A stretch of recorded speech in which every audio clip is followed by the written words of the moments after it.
Hi, you're listening to Celluloid Codswallop with James and Gemma. Sit down and enjoy yourself, grab a snack, and have some fun.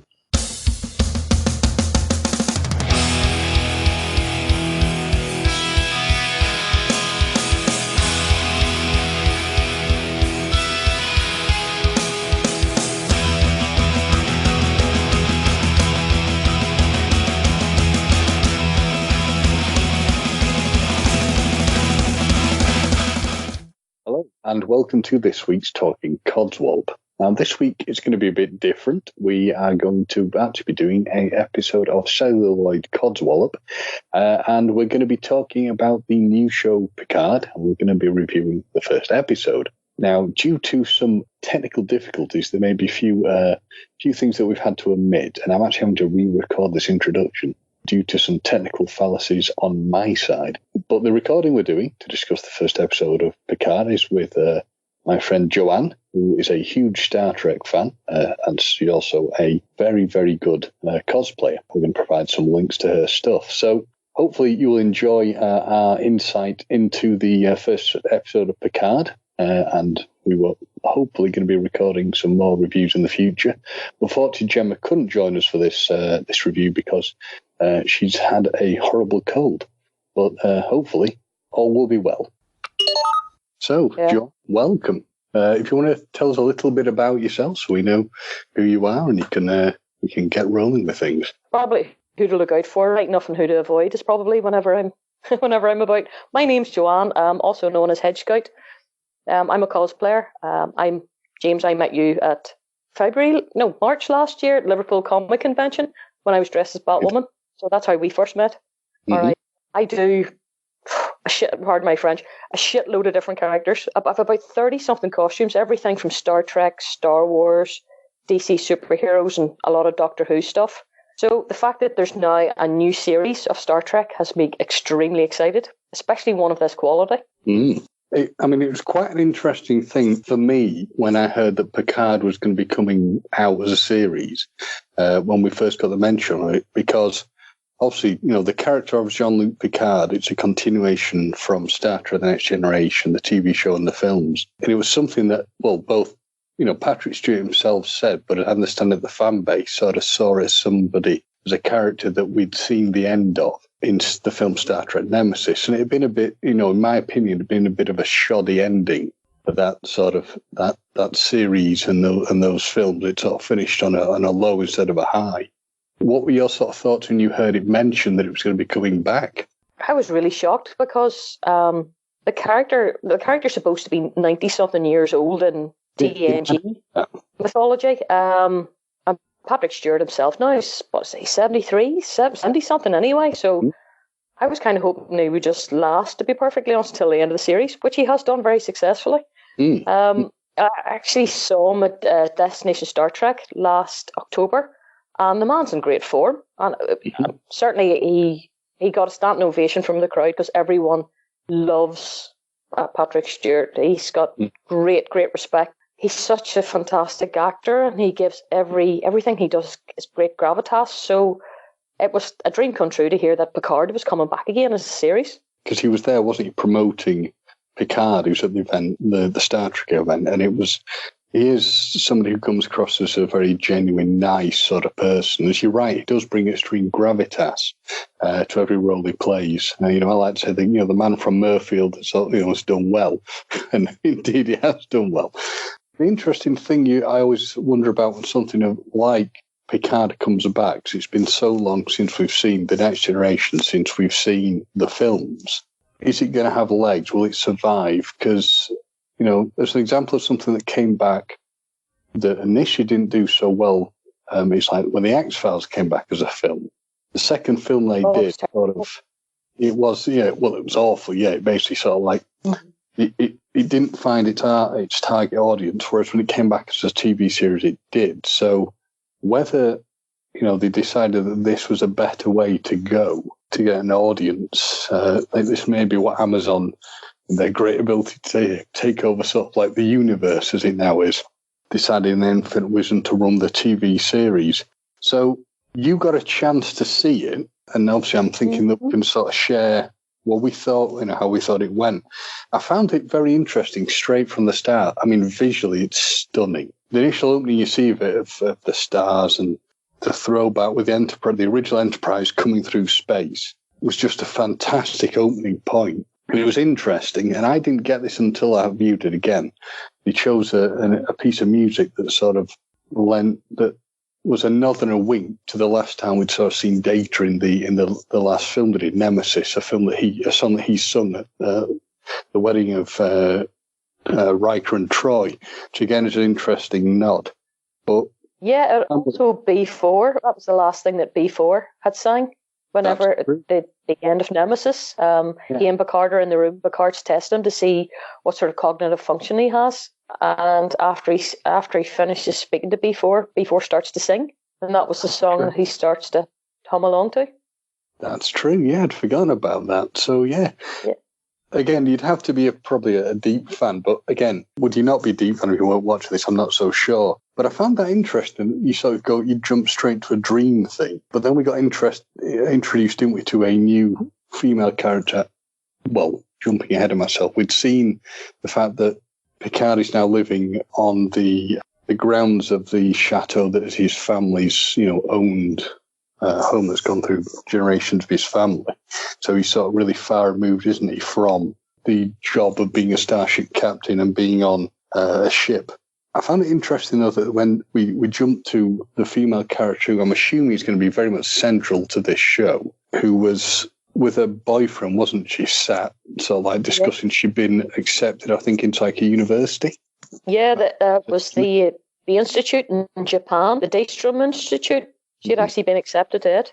So at that point, everything's looking all sort of lovely and hunky-dory, and she's there with a boyfriend who has like cool, sort of like, reptile-style skin and eyes. He was it Nahian or whatever way you pronounce it? Actually a character that was introduced in Discovery, one of the Discovery shorts.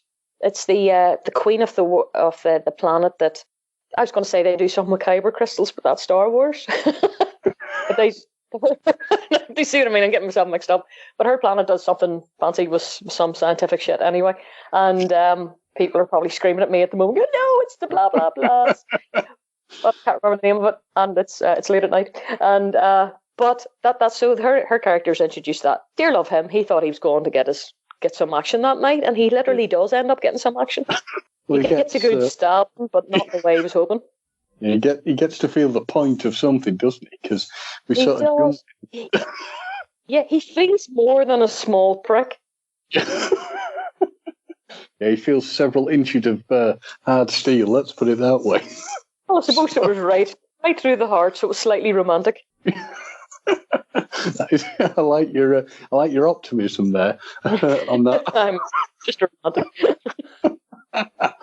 So on that point, you really sort of hit the ground running, don't you? Because all these people suddenly just sort of like transport in, fight and shoot, and it sort of like goes all Matrixy and shit, doesn't it? Because she suddenly develops this ability to fight back. Yeah, she took the right pill at that point because she becomes triggered and sort of what did they call it? They give it a name for something that she becomes actioned in some ways or started up. I can't remember what way they describe it, but yeah, it just all kicks in, her subdued training that she didn't even know that she had. Yeah, because it freaks them out, doesn't it? Because they can see that something's going on that's triggered a response here, and they're trying to stop her. And she just sort of like basically clears the room, like sort of like Steven Seagal before he became really fat and unable to move under his home. Completely Bruce Lee their asses. Yes. Superb. With a mask on as well, because they put the hood over her head so that they could subdue her, and then she was able to actually take them out. That's when she became triggered, and she takes them out from there and just kills them. Funny enough, you don't realize at that time that they're Romulans, but having watched a video clip show afterwards, that somebody had spotted a bit of green blood on the wall or the window and thought, oh, I wonder, are they Romulans? So obviously there's more obsessive people even than we are in the world that study these things in depth. And then obviously we cut from that to this shows like a level of, some people say it's sad, but you cut to the title sequence, and that in itself becomes a really interesting piece of art, because what I think it also showed was it had little nods of probably what's going to form parts of the show. It showed you little shots of things that have gone on previously, will probably happen in the future of the show. Forms to show Jean-Luc Picard. And I love the fact that the music beautifully tapered off to using the Next Generation Star Trek theme at the end of it. Then you go straight into it. But again, visually, there's no money being held back on what they're spending money on to make this look sort of wonderful and exceptional. Yeah, and then it was different from Discovery's. Mm-hmm. Very, very different. Discovery's is more, well, it was like conceptual art, and it was space orientated. This takes a wee while before you get down. It's plant based, so I'm surmising that must be the vines until it gets down to the granular level of space and the connection between everything. So it certainly was a different set of titles than I expected it to be. And I wondered on one shot with the titles, it was trying to show the human eye a bit as well. I couldn't tell on that one if it was trying to show something that was a space thing or the human eye, because there's always been thinking back on little shots of showing sort of Picard's eye when they were doing Borg things to him and horrible stuff like that was something they show within the films. But hey, who knows? It's a title sequence. We could be seeing far more into it than actually there is. That's when Picard was sent to the more kinkier sort of clubs. Oh yeah, definitely that kinky element of the Borg club. Yeah, definitely. That's the whole Fet Life area. He's gone beyond Grindr. He's been on Tinder. No, he's just gone straight to Fet Life. I think you get into Hellraiser territory, though. I mean, you get arms taken off, eyes plucked out. Yeah. Literally cost you an arm and a leg to join them. Oh, boom, boom. So, I mean, as I said, Picard's on his vineyard, and he interestingly has two Romulans who are there as like his caretakers, house people. They're a wee bit like, when you get older and home help comes in a couple of times a day. It's true, yeah. I didn't think of it. At least he's supposed to be like 94, isn't he? So. Yeah, do you want a cup of tea? Yes. Yeah. You weren't sleeping again. And I'm thinking, this is Jean-Luc Picard they're talking to. Well, you're right, because he actually does make the point. He says you treat him like a benign old codger. That's exactly it. Do you want a cup of tea, Father? I do find it interesting within this show that you have the two Romulans, one who is Irish, one who I think is supposed to be British, and they just seem to be... Two Romulans? That sounds like a comedy series from the 80s. Yeah. But there's obviously a lot of influence on having British people within this cast, who will probably all turn out, the majority will probably turn out to be the bad guys anyway. I think it's because we sound more intelligent. Well, maybe not people from Northern Ireland, but people from Ireland and Great Britain probably sound more. Just it sounds posh on screen. The thing is, we sound more scary and intimidating. Intimidating as people from Northern Ireland. Well, I'm saying nothing. Now, what I loved in this show is I think we were introduced to the real star of the show. Despite, it's not Sir Patrick Stewart, it's not any of these other people. I think it's, in fact, number one, his dog. A lovely story about number one is he's actually a rescue dog. Really? Yeah, there was Will Wheaton's doing a thing called Ready Room 1, I think it's called, on YouTube, and they've an interview with the directors, and they were saying that number one, I can't remember, the dog actually has a normal name as well. Number one is a rescue dog, and he's not a professional actor. So he was slightly troublesome at times. Adorable, but slightly troublesome. Yeah, going around eating. I think most dogs you number two. Let's face it. Now, it's the 24th century. The thing I couldn't get my head around is they still have TV shows? Because Picard's being interviewed for like a news feed, isn't he? Again, which ties into the Kelvin timeline of the new films and things to discuss the destruction of the Romulan homeworld. Yeah. Aye, and it's that is Federation News Network or something. I hope it's much better than CNN is these days. But he's interviewed on that, and obviously it then becomes clear that Picard never took Kirk's advice, which was, to never accept a promotion or anything that to quote, Kirk, to take you off the bridge of the ship because why they can make a difference, because he became an admiral. Now, I guess it is possible he became an admiral probably after the things he did, where he basically taken the steps to save all the people, all the Romulans from, death and destruction as the planet was falling apart, because there was a big supernova. What I did find interesting in that is that, and it's something that's always been throughout Star Trek, if you really look at it, is there's always been, to a degree, a political message of peace and a reflection of the politics of the time. So, in the 60s, we saw issues explored on the TV show with the black and white characters, where they had different sides of their faces, black and white, to look at issues of race relations in the film of The Undiscovered Country, which had a similar thing of a planet blowing up. And we were looking at issues at the end of the Cold War, issues between the USSR and Russia and the West, providing them with assistance. And in the case of the show at this point, as I understand it, we're looking at the concerns people have about relocation of illegal immigrants, immigration issues, which is reflected within the show. Because they talk about the fact that these people are found to be homeless, and Picard took the heroic steps to rehouse these people. And of course, the question asked by the interviewer is, these people were, like, basically sort of paraphrase them, these people were our enemy. Why did you want to help them? And Picard responded, well, they're still people. Yeah. Very much a Trump sort of angle on things. And they've sort of argued that. And part of me, I always have a slight concern on that when a show tries to reflect something that's happening, say, politically of the time. Because I'm thinking, is this what I want? Or do I want to be able to just put my brain neutral and enjoy sci-fi? And then you think, well, the amount of times that reality impacts upon the way something is done in a show and could provide a positive response or a mirror of sorts, it probably is quite a good thing. But I do like it. I find it an interesting way they're doing it. I don't know how you feel on that, whether you see it being something similar. Didn't jar with me at all. I mean, I'm a big Doctor Who fan, but a lot of the criticism of it at the moment is because it's become too PC. It's become too left-wing, as it were, too politicised. And there have been a couple of episodes. Well, there was one about recycling. Recently, it was set on the planet that had been Earth before it. And there was a very hard-hitting climate change message in the end. And I would be very supportive of environmentalism and doing our bit for the planet, but it just felt a wee bit hard-hitting at the end of that. But whereas with Picard, I thought it was a very reasonable thing to say. He equated the movement of the Romulans to Dunkirk, and the fact that the news reporter, she equated it to the pyramids, and he said, no, that's pure vanity. This was the movement. This was basically, the salvation of another humanity, really, or Romulanity, I suppose.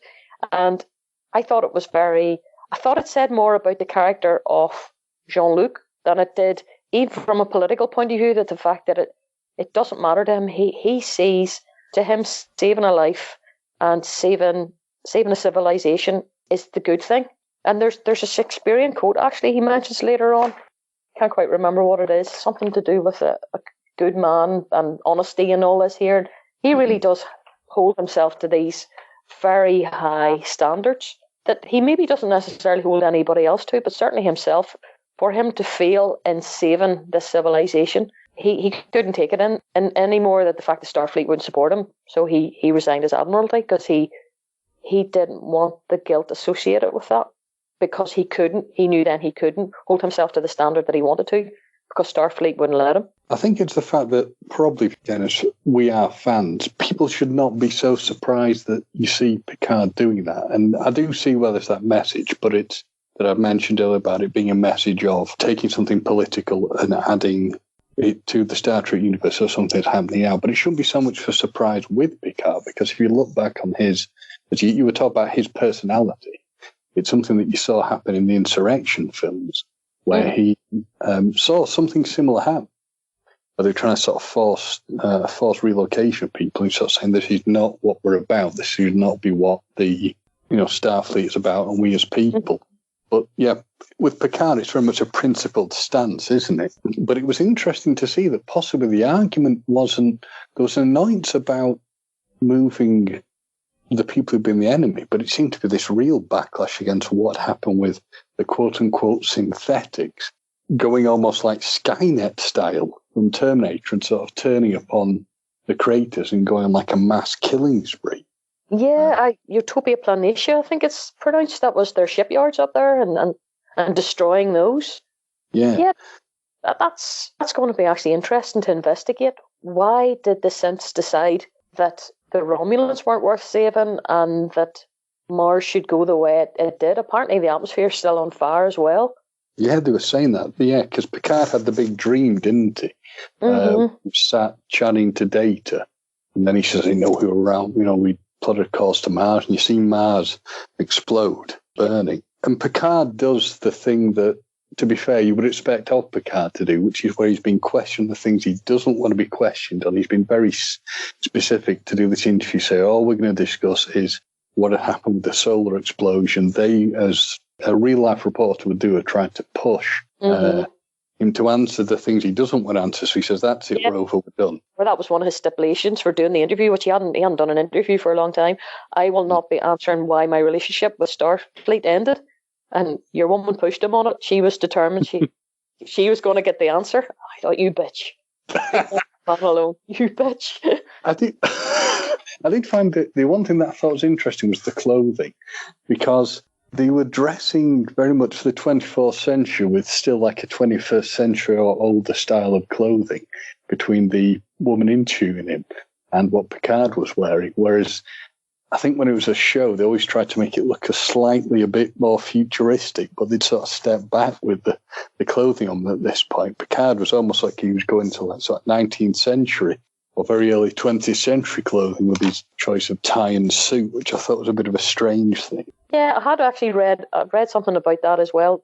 The producers and the creators, they didn't want everything to be really, really far-fetched, floating cities, all this. They wanted us to keep it kind of more realistic than actually for what an awful lot of Star Trek has gone on before. Even Greater Boston, that it shows you, the buildings are recognizable as buildings. In fact, one of them has a sign up for Ferengi alcohol and different bits and pieces that you would recognize from other parts of the TV shows. Wow. And Cassidy Yates flights, from Deep Space Nine. So this thing is riddled with Easter eggs. Even, that scene you're talking about where his housekeeper is fixing his tie before he goes in for the interview. Somebody had spotted, and a few people now have started to comment on it. So one person spots it, and it probably becomes part of the myth. But there's a hat in the background. The hat, yes. Yeah. Looks like the character that he played in the Holosuite, the Thrillers. I can't remember the name of that character, actually. I can't think of it either. You do know people are shouting at us now, it's blah, blah, blah. I know, the people calling you fucking idiots, Yes, you call yourself fans. I know, you can't even fucking remember. Two old people here doing a podcast, fuck off and leave us alone.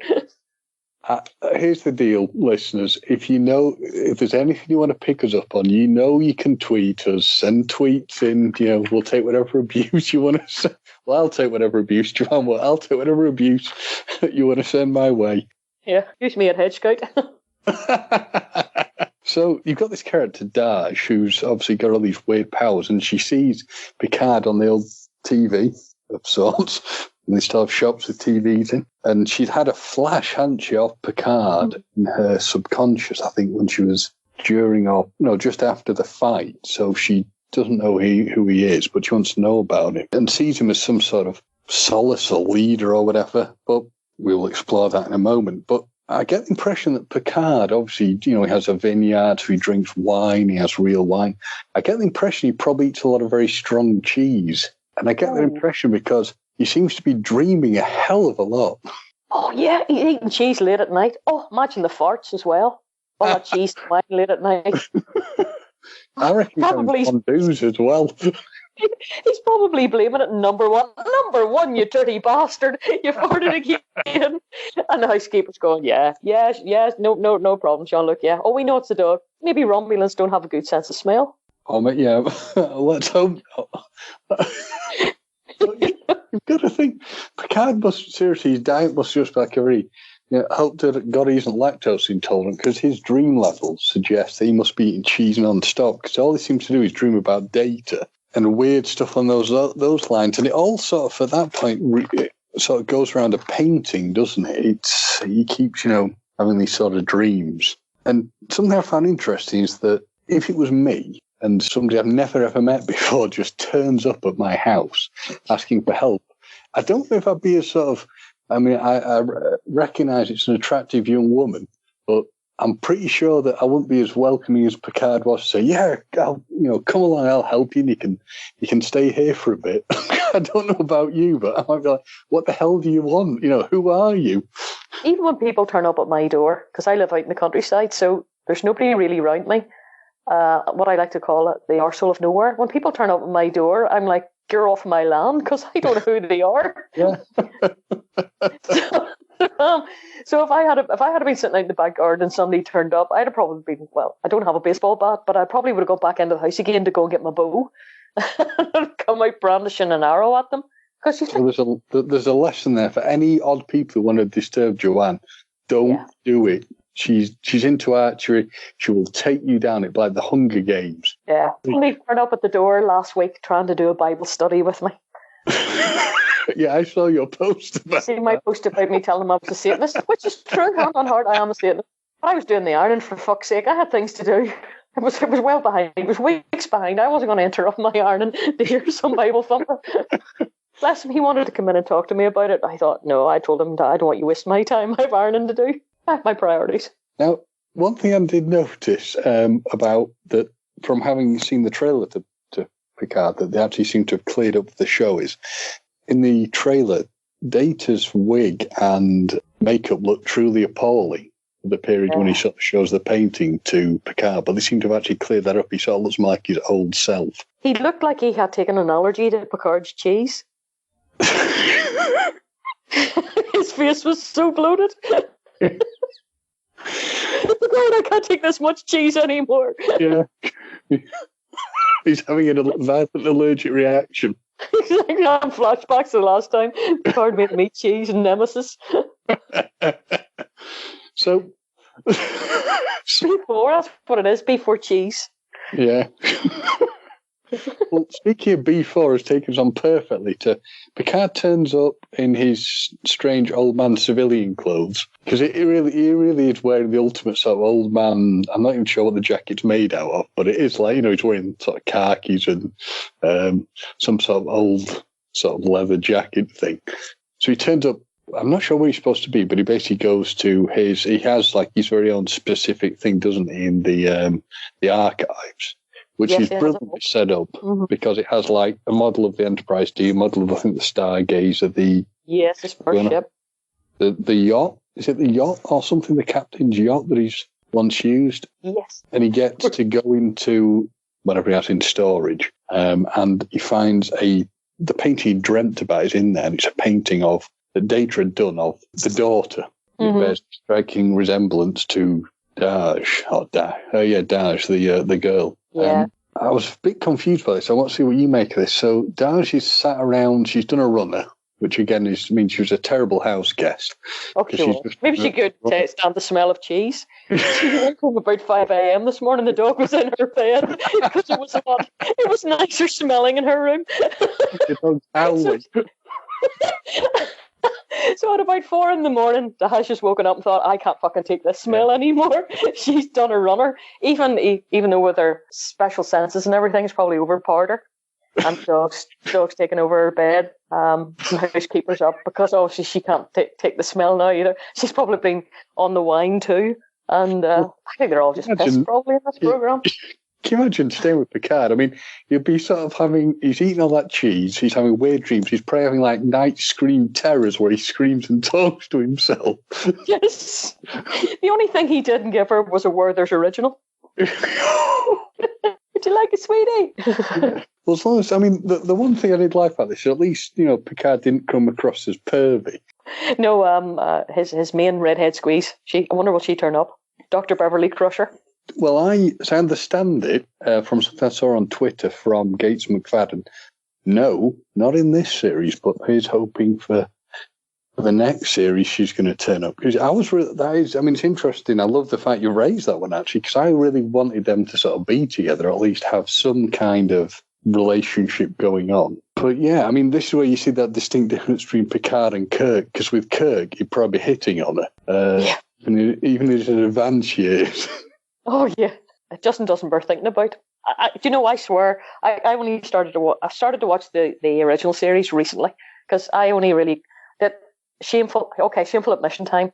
I only got into Star Trek because of Discovery. Now I know a lot of people hate Discovery, but it kind of got me back into it. My mate Andy Palacides, who has the Great Derelict podcast, kept sending me, "Will you fucking watch Star Trek? You love it." And I went, "No, I'm seeing this guy called Star Wars, and I don't really have time for anybody else." And I decided to download some when I went on holiday, and I fell in love with Star Trek, and I've been watching ever since. I know, whoops. See, this is it. The problem is when you date two men, both with their first names called Star, probably just call them Star. Whenever I'm getting really excited, I can get away with it then much easier. But so I've been watching. I decided that randomly I would watch the original series last, and I've kind of been taking my time with it because I seen it years ago when I was a kid and didn't think it was great. But Netflix are showing it now and they've tidied it up, and it's amazing. But it was series 1, episode 29. The one where they go back in time. It was a Harlan Ellison one, and absolutely fantastic. But his speech pattern changes there. It's up completely. He talks normally right up until episode 29. Interesting. So is that the Shatnerisms? That's exactly it. The Shatnerism. He breaks up everything to put emphasis on stuff, which is what I was trying to say to you when we were talking. When I sent you that thing, you mentioned you've seen it, and I thought, do you mean he speaks every single line? Yeah. No staccato. And his delivery's just, and I can see Spock looking at him a couple of times and say, "What drugs do you on, mate?" But, I have to say, are you eating cheese? Yeah. And that'll be the new euphemism for drugs. Cheddar, things like that. I will say, I've met Bill Shatner, 3 times now? Nice guy. What is he, 84 now or older? And if I'm look that good, if I'm even alive at that age, I'll be happy. So this is a very important question. Did you try to kiss him? Did I what? Try to kiss him? Yeah. I got close enough where I could have kissed him because the thing, I already sort of knew this in advance, but Bill Shatner's he's pretty badly deaf through obviously pre-age, but also tinnitus from, I gather, an explosion when he made Star Trek. So when I was getting to sign something, he couldn't work my name out, so I had to lean in incredibly close. So yes, I could have kissed Bill Shatner, a.k.a. Captain Kirk, on the cheek, should I wished.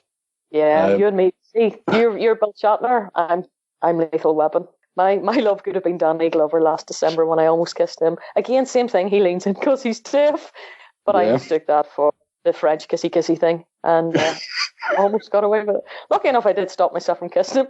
Might have been a hell of a shock for the man. It would have been an awful if he had taken a heart attack that morning and couldn't go to the convention. Yeah, I think it would have been all right if you kissed Danny Glover. I think he would have been flattered and very happy. If I kissed Bill Shatner, I think I would have been, restraining order, getting pinned to the ground and beaten up by security guards. It would have been a bit embarrassing if Danny Glover had a squeal like a girl, but if I kissed him that morning. So they go, but I only wanted an autograph. No. Those blowjobs out of the question. No, I thought you just wanted to kiss. And that's me asking him that, not even the other way around. Oh dear. That's an entirely different lifestyle choice for me if I'd gone that route, but you can't take me nowhere. Anyway, yes, that's right. We're here to talk about Star Trek, aren't we? Yeah. Right. Back taking out the filth, which is, now, well, let's be honest, it's us chatting. We could never not go slightly filthy.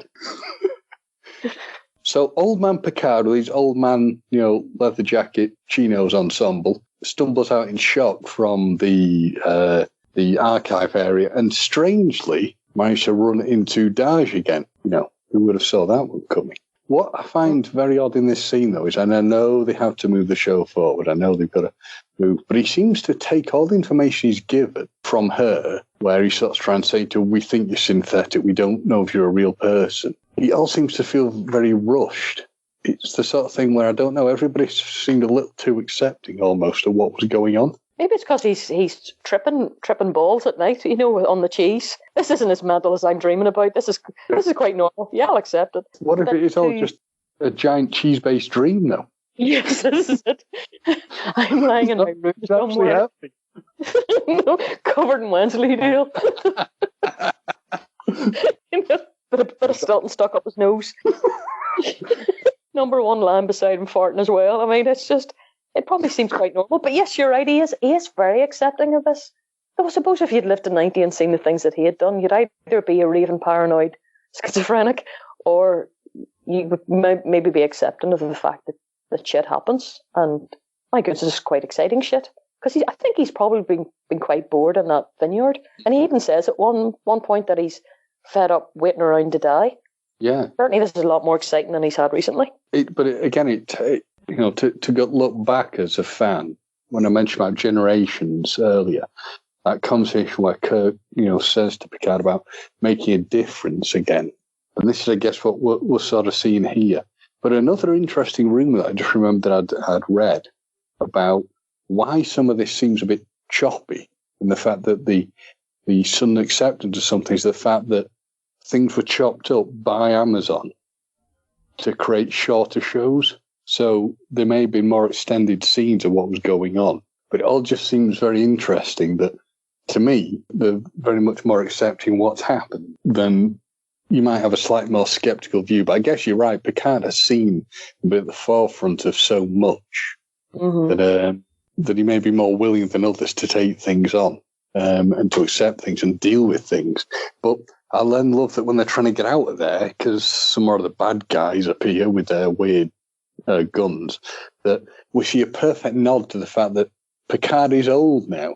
Yes. He's a proper old man, and I love that because he's trying to get up the stairs. He's going, "You've got to give me a minute. I can't, do this." I felt so sorry for him. There was like, hang on a minute.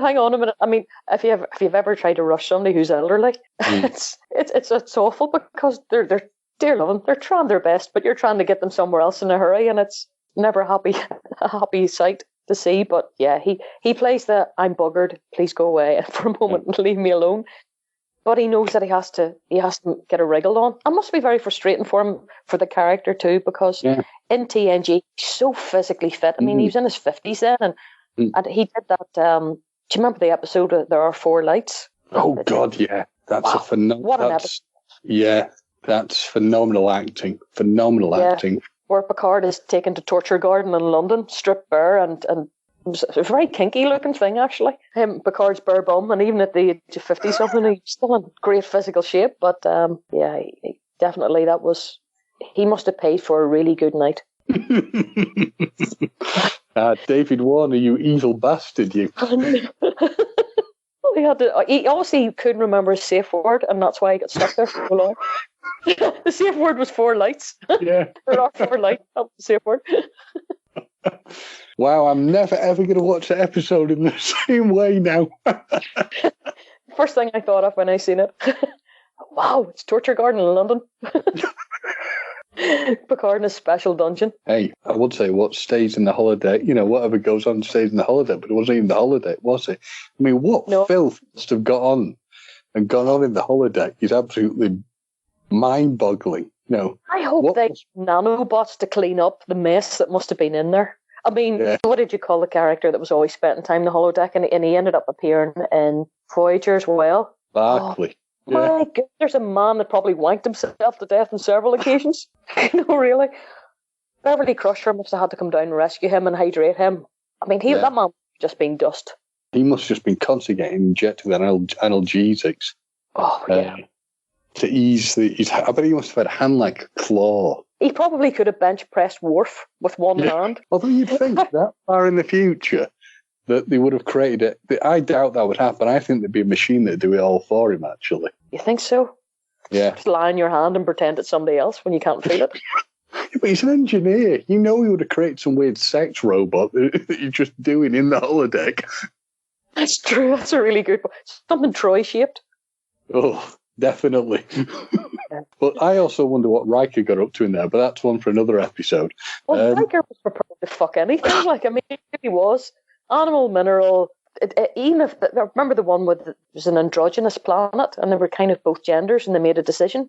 That was actually quite forward thinking, particularly even watching it now, that he didn't see it. It was love and it should be that. But Riker was really willing to give everything a go. You think about the amount of chairs that he fucked and got the leg over within the Next Generation. Don't give me that. I was back was bad. He was just winding things up.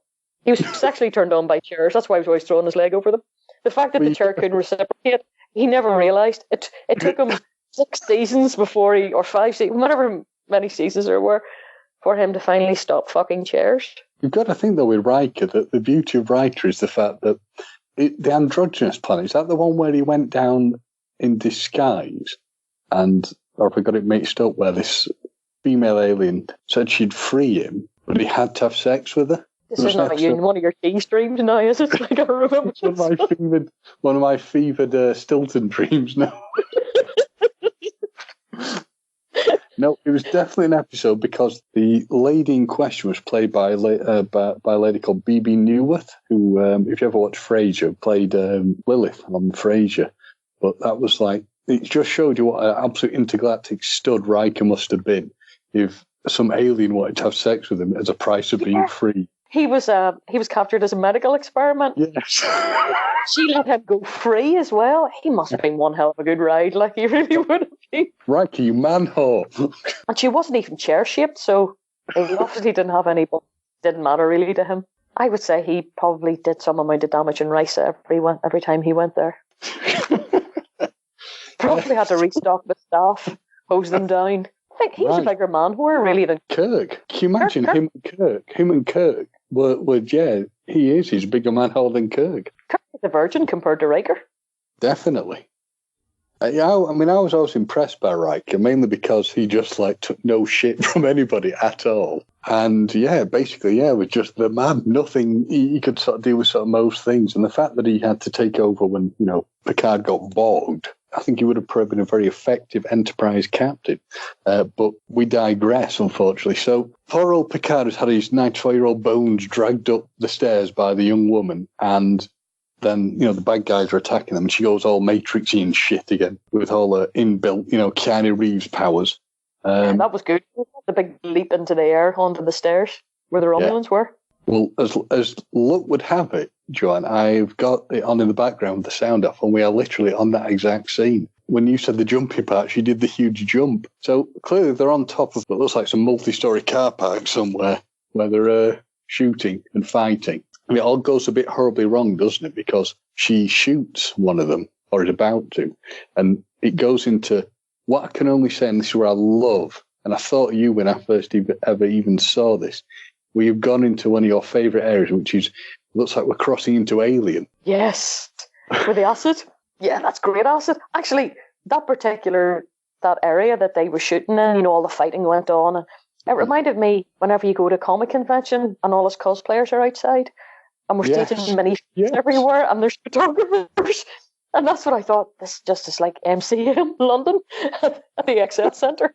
And we're all outside, pretend to be heroes or manga characters or whatever the fuck we're dressed in that day. And the photographers are bouncing around. And that's just what that reminded me of. See, whenever I see steps like that, I think, oh, it's a great photo opportunity there. So the acid, it's proper acid because it blows her up, which then allows... the acid that he's had sort of like a death capsule, suicide capsule in his mouth. He spit on that and then he spat the acid. It actually hit the gun, hit the rifle that she had. And then the rifle exploded. She started to melt, but the rifle exploded and that really wiped her out altogether. And, right, so that's what the big explosion was. It wasn't like she blew up, right. I thought that at first, and then looked into it a bit more on, right, okay, that makes sense. Because she screams because the gun starts to heat up, it starts to melt, but then she realises she's also starting to melt too, and the acid's starting to burn through her, and then the gun blows up. And yeah, that's true. And then somehow 94-year-old Picard gets, well, not somehow, he gets blown through the air, and then he has a camembert dream. Yes, I'm actually amazed he didn't have 2 broken hips and a pelvis for flip stick out of that.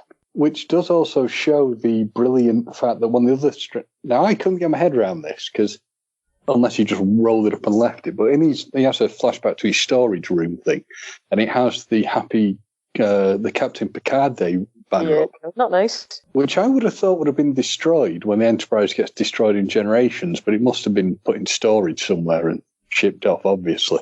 Exactly the same thing. Whenever I seen that, I thought, how's that still surviving? But maybe it meant something to him, or maybe it's a replicated version. Or maybe it's one of many, because there was supposed to, I think, had a few of them. But you hit the nail on the head perfectly, which is how does an old man who's 94 have no injuries and end up in his shadow again, which is a huge plot hole gap. And these lovely housekeepers brief him on what's happened. As you said, he sort of gets upset, he reflects, doesn't he, on the fact that this old guy's just been sat around not doing anything, not making a difference. Keep going back to that now, thinking about that big thing, Generations, the ability to make a difference is obviously what's eating away at him, that he's no longer at the forefront of things, and he realizes that he needs to do more with himself. He sees this as a way of going forward and doing things. And obviously he wants to find out what's happened with this girl. That the girl, Nash had actually been accepted to it. Hang on, I've it written down here somewhere. Daystrom Institute of Advanced Synthetic Research in Okinawa. Mm-hmm. Nice. I'll let you take it away, Joanne. You seem to know well on this one. Yeah, he meets, hang on, I've got her name here because I'm terrible with names. Hang on, if I can find her. He meets some bird there. Agnes Jurati. So she's one of the researchers and one of the scientists in the institute. And he said to her, he asked her basically, is it possible to make a Naj? And she says no. Mm-hmm. He actually thought she was joking at first until he showed her. One thing that we did mention earlier is whenever she came to see Picard in his vineyard, she actually left her necklace behind. Yes, that's true. The double rings necklace, yeah. Yeah, so she left that behind. And it seems to symbolise twins, which you don't realise at the time, but the doctor goes on to explain that the original researcher, that he's... Let me see if I can find his name. No, can't remember. I'd have to look it up on the net, and that would take too long. Maddox, I think it might be. Mm-hmm. She seems to think that he might have actually designed Nash from a mere small part of data. It's and it doesn't take much. Whatever way the positronic energy or dude-ass made-up stuff works, he's gone AWOL, so nobody can find him. So she thinks maybe that he has made Naj, but in fact, whenever you make one of these, you don't make one, you make two, and they're twins. So you got this shocking realization that, yes, Naj may be dead, but actually, Naj's sister could still be out there. I mean, what I find interesting, though, is the fact that when he walks in, she immediately starts saying, Admiral, what are you here for? So he tells her, and she's saying that's absolutely impossibility. Why do you think that could be the case? He said, can I have tea with one? And she sort of takes him really seriously. But wouldn't you, injecting the cynicism I have, I'm a scientist, and some old 94-year-old Admiral comes to me and tells me this, I'd be like, are you off your meds, old man? Yeah. Are you okay? Should you not be home? Mm-hmm. Yeah. Have you any cheese on you? Yeah, where's your stick? Do you want some tea? Yes. Would you like to sit down? Where's your Romulan help? You're telling me this weird shit? Yeah, sure, I'll believe you. Yeah. I laugh at you at first, but within about 3 sentences, I'm going to believe everything you tell me. Again, which does make me wonder if there's been a bit of cutting, but I guess they've got to move it forward, so that's my cynicism. Well, I mean, it gets interesting then when she pulls her sex doll out of the drawer in bits. Shows how hard she must be on them. But it turns out it's B4. Yeah, now that so made me laugh, because one of the first things I ever said when I saw the trailer to this was, why is Picard got all the bits of data like a sex doll in a drawer? That's Japan. Yeah. He seems to then bring out and speak. This was just on the first trailer. I'm like, that looks creepy. Here's one I prepared earlier. And I got the distinct impression in this place, and I've got it in front of me as we speak, is that it looks like it's been retrofitted by either Apple or IKEA or both. I get a strong IKEA and Apple vibe off the Daystrom Institute. It must have been. Everybody must have been on a half day. Yeah. Well, it's supposed to be cleared out, isn't it? Because there's no staff anymore. I also have to be honest, when we mentioned the fact that Dave looks like a sex doll, when they open it up, or B4, he honestly, this sounds terrible, but his face looks like he's having some sort of orgasm. Yes, it's like, his eyes are rolling back into his head. Well, here, don't forget, if he's anything like Data, he's instructed in multiple techniques. That's and he's true. proficient in multiple techniques. That's why you remember that specifically. Yes, and it could be if you're if you have multiple techniques, surely those multiple techniques could be used on yourself. And if you're in a drawer for a very, very long time, and he's probably been in that drawer for maybe 20 years. That's true. Yeah, you get bored very easily. You would, wouldn't you? Let's face it, you're on your own for 5 minutes, you think, I could crack one off here. What happens if you're there for 20 years? I mean, to be fair, she probably brings him out, puts him back together and has a quick go at him. Because there's nobody else in that room, is there? No wonder she was all giggly when Picard arrived. Maybe she just had some fun. Shit, I better put him away again. Or maybe it's the fact that she's feeling guilty, thinking, oh crap, he's going to ask me something. He's going to want to see the doll. What do I do? What I didn't notice was the charge lead hanging down the side of the desk. Before and after. Oh, very good. I like it. Very good. Before and after. That was after face. We get his before face in Nemesis. We get his after face in Picard. So in our weird IKEA Apple Mac Store sci-fi world that they're now in, I mean, you just said it. They're discussing the fact that it's certainly a possibility. This could have happened. This guy is a throwback. Again, it's that lovely little interlink. This scientist who, from what I remember reading, was the scientist who questioned Data's ability to be considered a real person. It all went on trial, didn't it? Something of Life, I think it was called. As you said, they work out it had to be a twin. It had to be a second sort of creature. That's terrible. A second life. And we see the little necklace, which then cuts to a lovely shot in space of the Romulans, who seem to now have slightly different ships than I ever remember. And a different symbol as well. They're not, yes. The Eagle's not holding the twin planets of Romulus and Remus. Yes. They're not anymore. No, yeah. And they go into a reclamation site, which is full of, basically it's like a rock video. It does.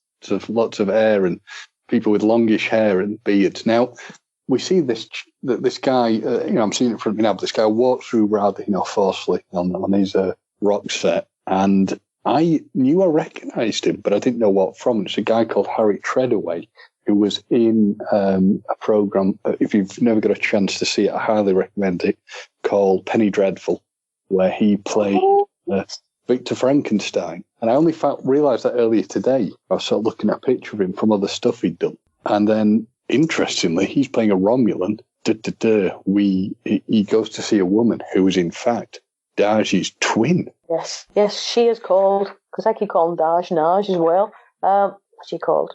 Suji, I believe. Suji Asha, yeah. It's funny, actually, you were saying about the acceptance of things being told. Yeah.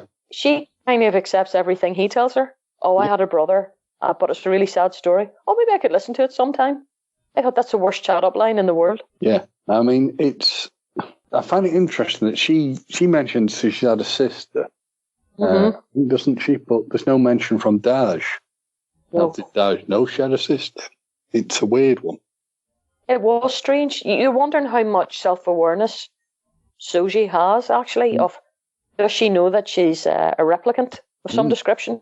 Because Daj had no idea. Daj had all these sort of saying, like, that was again that thing. But that was the thing that threw me when they're outside the halls of record sort of place. That he's saying to her, I believe you were created from this wonderful person, Data. And she's going, no, but I had a family, I have memories, I had a dad, I had a mum. And she doesn't seem as sort of freaked out. If somebody came to me and said, well, you're not human, I'd be like, what the fuck are you talking about? Of course I'm human. Look, I can see the veins in my hands. I have memories. It's the self-awareness, especially at that age as well. She was still, the character's, maybe early 20s. It's a lot for somebody of that age to take on board. Reality's just been turned on its head. It's funny, actually, you saying about this acceptance stance all the way through it. Here's this mad shit. Yes, I accept that. Thank you very much for telling me this mad shit. I shall take this now as my own. And there is just that, they believe everything they're told. Well, okay, fair enough. She initially had trouble believing it, but yeah, it's a bit. I must look for that in episode 2 to see if it's the same sort of thing. Now, I think you'll pick me on this one because you're far better on things like this than me. If it's filth related, yes, I probably could. But if it's anything else, who's no? Is it? Well, I'll ask you about something filthy another time. So, So the ships come out, and there are all these really freaking cool-looking Romulan ships. And I never, ever twigged that it was actually meant to be this. I looked at it, I thought, wow, that really does look like a Borg thing. And then I never realized it's meant to be a Borg thing, isn't it? There's some sort of... The Romulans look like they're going into some sort of... Deal's the wrong word, but... Traded that in some. They've got it on eBay or something, this Borg cube. eBay's great for stuff, like, but I wouldn't have thought I'd go look for a disused Borg cube. But I'm assuming that is supposed to be the Borg cube, isn't it? Yeah, I think so, yeah. Certainly whenever it comes out and it's cube-shaped, I took it to be a Borg cube. Yeah. Sorry. It sounds very condescending. Yes, it's cube-shaped. Yes, I believe it to be a Borg cube. But it's quite exciting because then you're thinking, oh, you silly, arrogant bastards. You're going to resurrect the Borg again. Of course, we know Hugh Borg is going to be in it at some point. Yeah, and 7 of 9's going to be in it at some point, isn't she? Oh, yes. Oh, there's going to be a before and after when she goes on the screen if I'm watching her. Yes. So, she's so fine. How did you find the episode? We've done a deep dive. We've taken it apart. How did you find it? I loved it. Some people complained about the pacing of it. They thought it was maybe a wee bit boring, but no, I thought it suited it. Yes, whenever you start picking it apart, you notice plot holes, the acceptance of everything going on, and Picard waking up with no broken hips in his villa. But overall, I thought it was wonderful. I thought the portrayal of Picard was fantastic and as dignified as it should be of the character. Yes, he wasn't cheesy with the younger characters like you would imagine Kirk would be. Great relationship between his housekeepers and him. They go from knowing that they owe him something and being reverential to keeping him in line whenever he needs to be, because I think left to his own devices, Jean-Luc might not look after himself properly. Yes. Maybe the Naj, her sister characters, I don't know whether it's a reflection on the actress or not. Maybe not just as strong as the other ones. I think that's hopefully going to develop, but she was maybe the weakest part of it all. I really enjoyed the character, but if I was being really picky, I'd maybe say she was possibly the weakest of them. But yeah, I mean, it was really good to see Mr. Data again in both uniforms, in fact, because he starts off in... That's true, yeah. Correction one, yeah, in the Enterprise D. And then he, in the Vineyard, whenever Picard sees him again, he's in the TNG uniform, and so's Picard, which was a real fan moment. So yeah, I loved it. I can't wait to see how it's going to go. I'm also really glad as well that it's not like Discovery, because I love Discovery, but Discovery's its own thing. And they deliberately have set out to make the two shows very, very different, as it should be. It shouldn't be the same. This is a show about a man who's in his certainly a lot more senior years, and it should be dignified and a bit more thoughtful as the character is, rather than all the run around, lots of guns and stuff like that. That Discovery's more action orientated, and it suits it. But yeah, I think they did a great job. What do you think? Going back to the fact that when I heard that they were going to do this Picard show, part of me, my heart sunk. So I thought it could really be awful. It could fail miserably. Like a potential Boba Fett series. Do you mean The Mandalorian, or just with Boba Fett? Sorry. They were talking about Boba Fett as either a film, at one point, but I think it finally slipped away, and which is maybe not a bad thing, because Fett needs to be left as a mysterious figure. Yeah, no, I can see that, but yeah, I had real reservations that it could be an awful show and it wouldn't work. I could see that there were some concerns about the pacing, because people I'd seen earlier comments before I saw it, because the Americans got it a day before us, and I tried to not spoil it, but I saw little bits where they're sort of saying, there's no Star Trekking in it. Well, it wasn't about that. This is the thing that I think people are going to find. It will go into space, but this is a show that's more about a man's exploration of himself, probably, to a degree, and finding out his place again in his case, the galaxy. So it's an exploration of an older man who is retired and probably trying to get things together again and learn more about who he was. I mean, visually stunning. I think it was absolutely wonderfully shot. The little nods to things from the show or the films were great. I think they've done very well on that. Like you said about the hat, from when he was playing, I want to say a character, was he called Dix or something? The guy Dixon or something, the You keep talking. I'm going to look it up on the phone. Yeah. But I like the fact that we were seeing twists and turns that will hopefully go out throughout the entire show. I do like the fact we addressed his advances. They didn't try and do, like, they did with, say, Star Trek the Motion Picture, where they were trying to make everybody look like they were in the 30s still. When Bill Shatner, bless him, had that really weird wig on his head. Really weird wig in the first film. As somebody who has a few strange, weird wigs, I can, I'd love to have done something with that for him. It just sits strangely, doesn't it? Yeah. Oh. And what I love now, digressing for a minute, is if you watch them in 4K, the films, it's really obvious in some of them. You can see where it sits. Paul Shatner had his plugs. But I think it was a very well done show. I think it explored some brilliant themes. It gave you Picard in a believable sense. You could see that things had really impacted him, the weight life has had on him. It's probably good that it didn't go straight into space in the first episode, I think, because that would have been a bit too much with its, things zipping around. I asked myself the question, could somebody who wasn't a massive Star Trek fan get into it? Probably yes. I think that would be possible. Yeah, I mean, Will Wheaton said that he sat and watched it with his wife. He says this is for the Ready Room YouTube thing that he does, and he said to the missus, "Would you like to watch it with me?" And she didn't say "Shut up, Wesley," which was good for him probably because he would have divorced her. But she said yes, and she watched it with him and really enjoyed it. And she's not a Star Trek fan. In fact, she doesn't watch Star Trek. Mm-hmm. So that was really good to hear. That's a really hard one to answer, actually. I suppose a bit like whenever I started watching Discovery. The same question could be asked, would you enjoy it if you weren't a Star Trek fan? And I wasn't a Star Trek fan, and I really enjoyed it. And in fact, that was the thing that hooked me. So it is entirely possible that maybe people who have seen Patrick Stewart in his various other roles, including, the ones that he did for X-Men, for Logan, that last Wolverine film, which was amazing, that have maybe never watched Trek, might think, well, I'll tune in just to see what this is like. And hopefully they'll watch it and think, wow, this is quite incredible. I really, really like it. And I think that is definitely a possibility because, Patrick Stewart himself said that he ended up with people who were fans of Star Trek coming to see him in the theatre. I suspect that could still happen. I think having a knowledge of what you're dealing with will help, but I still think it gives the ability that people could go into it.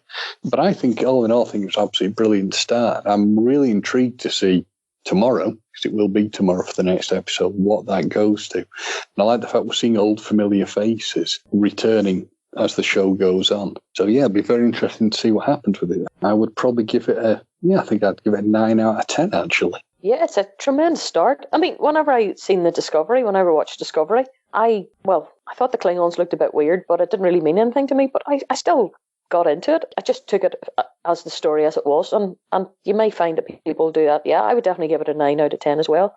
By the way, it's Dixon Hill. So it wasn't too far. Yes, it was. It was really good. So it was Dixon Hill. I had to look it up. I read it this afternoon and thought, I have to remember that. Of course, he didn't remember it.